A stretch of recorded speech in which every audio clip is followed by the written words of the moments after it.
Assalamu alaikum. This lecture is related to the special education development in United States of America, part 2।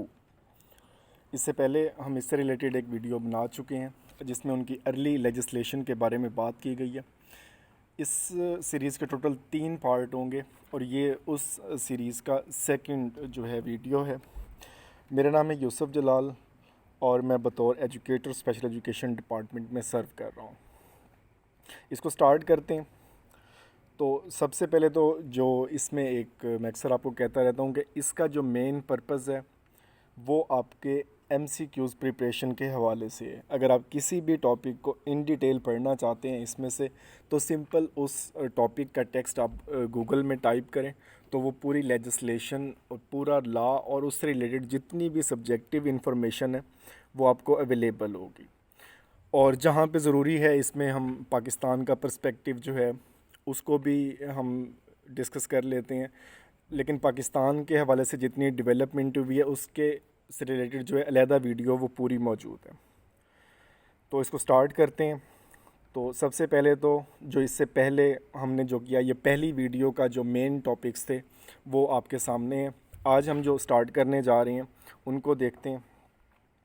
इसमें कोयोहोगा council for retarded citizen, classification of autism, national association for retarded citizens, elementary and secondary education act, rehabilitation act of 1973, most important MCQs के हवाले से, section 504, education for all handicap children act, and third video का जो हमारा subject होगा वो हम इनसे रिलेटेड बात करेंगे।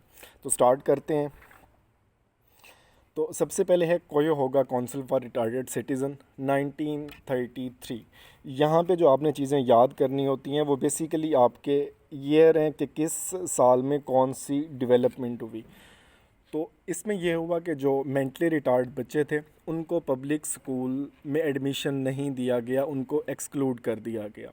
तो इसमें सिंपल जो पेरेंट्स थे उसमें एक पेरेंट्स का एडवाइज़री ग्रुप था जो 5 मदर पे कंटेन कर रहा था कि 5 माएँ ऐसी जिनके बच्चे मेंटली रिटार्ड थे और उन्हें पब्लिक स्कूल में एडमिशन नहीं दिया गया। तो उन्होंने प्रोटेस्ट किया। तो उन प्रोटेस्ट के नतीजे में उनके लिए एक सेपरेट क्लास जो है वो अरेंज कर दी गई। लेकिन यहाँ पे जो मोस्ट इम्पॉर्टेंट चीज़ है कि ये पेरेंट्स स्पॉन्सर्ड क्लासरूम था, कि ये पेरेंट्स की तरफ से उनको स्पॉन्सर किया गया था और उससे रिलेटेड ये आपके एक्ट थे। तो सबसे पहले जो है कोयोहोगा काउंसिल फॉर रिटार्डेड सिटीज़न 1933, वो उनकी पब्लिक के हवाले से उन्होंने प्रोटेस्ट किया और ये लेजिस्लेशन जो उसमें हुई कि उनके लिए एक अलहदा क्लासरूम बना दिया गया। नेक्स्ट है क्लासिफिकेशन ऑफ ऑटिज़म। ये एक पूरा इन डिटेल अलग से टॉपिक है, लेकिन यहाँ पे हम सिंपल जो है वो MCQs के हवाले से इसको टैकल कर रहे हैं। जो क्लासिफिकेशन थी ऑटिज़म की was introduced by doctor Leo learner of John Hopkins university. तो यहाँ पे जो आपकी याद रखने की चीज़ है कि एक तो क्लासिफिकेशन ऑफ ऑटिज़म की किसने, वो वर्क कहाँ पे कर रहे थे और किस साल में दी थी। तो क्लासिफिकेशन ऑफ ऑटिज़म 1943 में हुई, डॉक्टर लियो लेनर, और ये थे जॉन हॉपकिंस यूनिवर्सिटी के। नेक्स्ट देखते हैं national association for retarded citizen, October 1950। अब इसमें एक तो इसका जो आपके सामने एक इसका एब्रीवेशन के हवाले से ये इम्पोर्टेंट हो सकता है आपके लिए। तो इसमें ये national association for retarded citizen came out in 1950, formed by 23 individual advocacy group that had the same belief, so they came together as one। और इसमें ये हुआ कि जो इसमें 23 इंडिविजुअल एडवोकेसी जो उनके थी वो इकट्ठे हुए और उन्होंने इसी को जो है वो प्रमोट किया आइडिया को कि जो रिटायर्ड सिटीज़न है उनके लिए लेजिस्लेशन होनी चाहिए। तो जो बाद में इनकी जितनी भी लेजिस्लेशन हुई जिसे इसमें बहुत अहम रोल प्ले किया इसमें, तो जैसे देखेंगे during the passing of idea the NARC consisted of over 2 lakh members और NARC helped with litigation and making sure that all parts of the judicial process were met. तो इसमें जो जितने भी उसमें मेट कर रहे हैं या नहीं कर रहे, जो उन्होंने डिमांड्स रखी थी, तो लेटर जो लेजिस्लेशन हुई उस हवाले से भी इन्होंने एक बहुत अहम किरदार अदा किया इस एसोसिएशन ने। जैसे पाकिस्तान में भी बहुत सी एसोसिएशन बनी हुई हैं, तो सेम ये USA के हवाले से था। नेक्स्ट देखते हैं elementary and secondary education act, जनवरी 1, 1965। अब एक सेम इसके साथ जो है ESEA, elementary and secondary education act. अब इसमें ये हुआ कि ये बेसिकली डिसेबिलिटीज़, जो पर्सन विद डिसेबिलिटीज़, उनके हवाले से स्पेसिफिकली नहीं थी, लेकिन इसने एक काम ये किया कि जितनी भी उनकी एजुकेशन है, सेकेंडरी एंड एलिमेंट्री एजुकेशन, इसको कंपलसरी करार दे दिया गया। बेसिकली ये इसके हवाले से नहीं थे, लेकिन लेटर इसको इससे कर दिया गया। ये आपका एब्रीवेशन के हवाले से इम्पोर्टेंट है और इसका ईयर आपके लिए इम्पोर्टेंट है यहाँ पर। नेक्स्ट देखते हैं इसको, और नो चाइल्ड लेफ्ट बिहाइंड, जो फाइनली 2002 में जो US जो कांग्रेस है उसने पास किया था, वो भी इसी का ही एक ऑफशूट था, जो काफ़ी मतलब इसके सालों के बाद आया। Next rehabilitation act of 1973।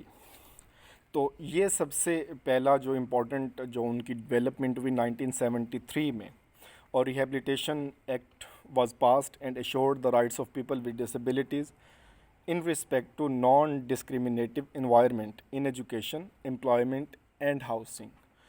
तो जो रिहेबिलिटेशन एक्ट था ये एजुकेशन से स्पेसिफिकली रिलेटेड नहीं था, लेकिन ओवरऑल रिहेबिलिटेशन के हवाले से था कि उनको जॉब्स के हवाले से कोटा दिया जाएगा। जैसे पाकिस्तान में देखें इस वक्त भी जो हमारे पास है वो 3% जो हमारे पास कोटा है इनके लिए, जो हमारे पास डिसेबल पर्सन विद डिसेबिलिटीज़ हैं उसके हवाले से। उसके अलावा हाउसिंग में उनको फैसिलिटीज़ दी गई कि किसी किस्म का डिस्क्रिमिनेशन उनसे इस बेस पे नहीं किया जाएगा कि वो डिसेबिलिटी को फेस कर रहे हैं। Next section 504 September 26, 1973।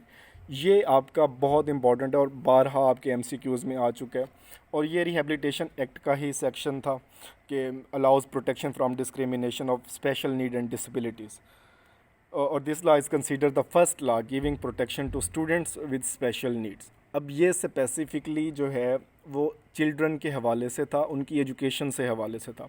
This law includes fap free and appropriate जो पब्लिक एजुकेशन है, and LRE least restrictive environment. ये दोनों आपके एब्रीवेशन के हवाले से भी इम्पोर्टेंट है और इनको हम सेपरेटली भी डिस्कस करेंगे।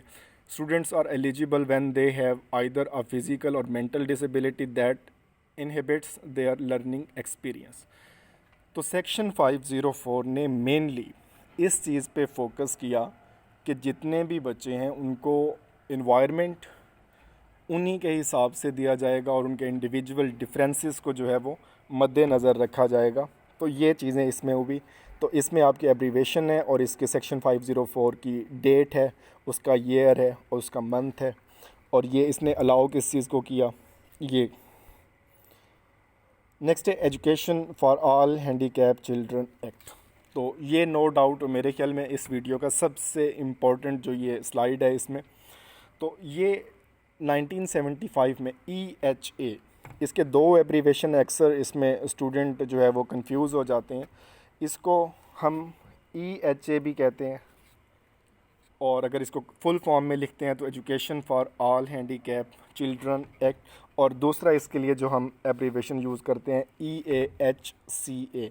ये दोनों आपके लिए बहुत इम्पॉर्टेंट है। अब इसमें हुआ ये कि जो this law made sure that all student with disabilities are educated in public schools, कि जितने भी चिल्ड्रन विद डिसेबिलिटीज़ हैं उनको पब्लिक स्कूल में एजुकेशन दी जाएगी। और EAHCA मतलब education for all handicap children act included providing free education, special education for children 3 to 21 age, supplemented services, due process, zero reject and least restrictive environment. अब rejection उनकी इस base पे नहीं की जाएगी कि ये डिसेबिलिटी को फेस कर रहे हैं, उनको इन्वायरमेंट उसी तरह का दिया जाएगा, और उनको पब्लिक स्कूल में एजुकेशन दी जाएगी। EHA ही बाद में रिवाइज़ हुआ 1990 में, इसके हवाले से MCQs आते हैं। तो ये पार्ट आपका सबसे मोस्ट इम्पॉर्टेंट है इस स्लाइड का कि इससे 504 रिहेबिलिटेशन एक्ट और EHA या EAHCA, इनके ईयर, इनकी सर्विसेज और इनमें इंक्लूड क्या कुछ था, ये आपके लिए बहुत इम्पोर्टेंट है। इससे रिलेटेड अगर यहाँ तक कोई आपका क्वेश्चन हो तो आप इसको कमेंट कर सकते हैं। इंशाल्लाह जो थर्ड वीडियो है उसमें जो हम USA की लेजिस्लेशन को कंप्लीट करेंगे। Thank you.